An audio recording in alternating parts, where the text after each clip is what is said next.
Yo, what is up? This is Antwon here. I'm back with another footwear pickup review type video, whatever you want to call it.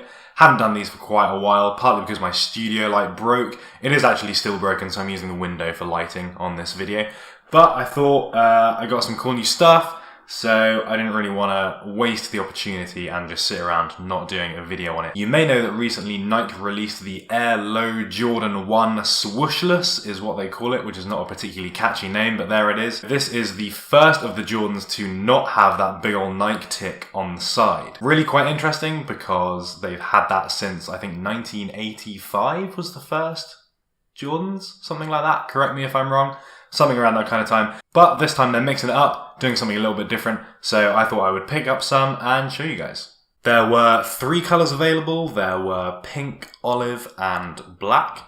And, oh, in fact, not pink. They don't call it pink. They call it Arctic orange, but it's basically pink. And I picked up 2 pairs. So I bought both the olive and the Arctic orange pairs. I've got a lot of black and white shoes already, so I kind of avoided the black ones. But I do think these shoes are really cool, so let's unbox them. Let's have a little look. First thing you'll notice about these when you take them out of the box is that these smell, I guess it's like whatever they use to treat the leather or to colour it or something. Leathery, kind of painty sort of smell. But yeah, it really does hit you when you open the box.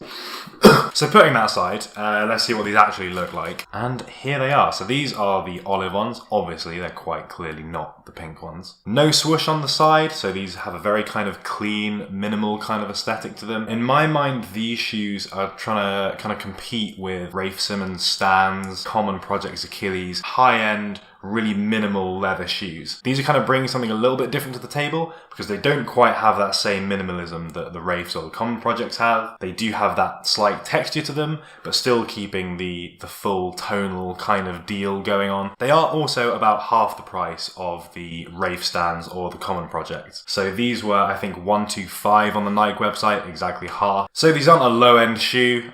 These are still, for Nike, kind of relatively luxury category. And they do come across that way. They have a really nice finish. There's no kind of blemishes, glue marks, anything like that. Everything is finished very nicely. Very minimal branding, which I like. There's a tonal Jordan logo on the back there, which is actually quite difficult to see because it does blend in very nicely. There's also a tonal Nike logo on the tongue there. Again, not that easy to see and will partly be covered by laces anyway. There is also Nike branding on the inside, of course, but no one's going to see that unless you've got these off.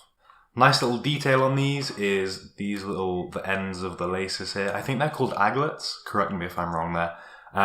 They have this kind of nice gold colour and they do have the Jordan logo on. So that's another little extra piece of branding there. But again, very minimal, very difficult to actually see. But it is a nice touch nonetheless. So I think that's pretty cool. Again, just kind of enforces that sort of premium feel that they're going for with these. Alright, let's check out the pinks. Sorry, Arctic orange. So obviously style-wise, these are exactly the same apart from the pink colour. I don't have any pink shoes or really any pink clothing whatsoever. I have one pink Our Legacy jumper. Pink's definitely kind of hanging around at the moment. Stone Island released that pink jumper maybe a month or so ago. Sold out immediately, way more popular than the other colours. And in fact, the aforementioned Rafe Simmons, Stan Smiths and Common Projects both have a kind of similar pink colour to these. Fit-wise, as you might expect, these are really comfy. The leather is nice and soft, nice and supple, which is good. Often with cheaper leather shoes, they have that kind of hardness and they kind of like cut into your feet a little bit when you walk. Luckily, these don't do that. They're nice and flexible, so they are very nice to walk around in. I would say these fit true to size. I'm an 11, got these in 11 and they fit fine. They fit very similarly to Air Force 1 lows if you have those. Really nice together, I think. Really glad that Nike picked out these colours. You don't see that many shoes in olive, or pink actually, like mainstream kind of high street brands of shoes. Don't really see any pink ones. So yeah, good on them for that reason. I think it's cool that they've started to kind of pick up on that Rafe Simmons Common Project kind of minimalist aesthetic and trying to take some of the market there, bringing something out which is a lot cheaper, a lot more affordable to a lot of people. And yeah, hopefully we'll see a lot more of these kind of thing in the future from Nike. So thanks very much for watching. Let me know what you think of these in the comments. Which ones do you prefer? Olives or Arctic orange? Personally, I think the olives are going to be a bit more practical. They're a bit darker, probably stay nicer for longer and easier to wear with more things, I think.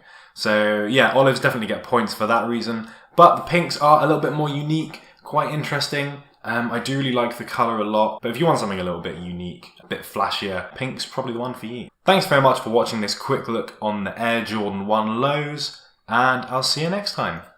Bye.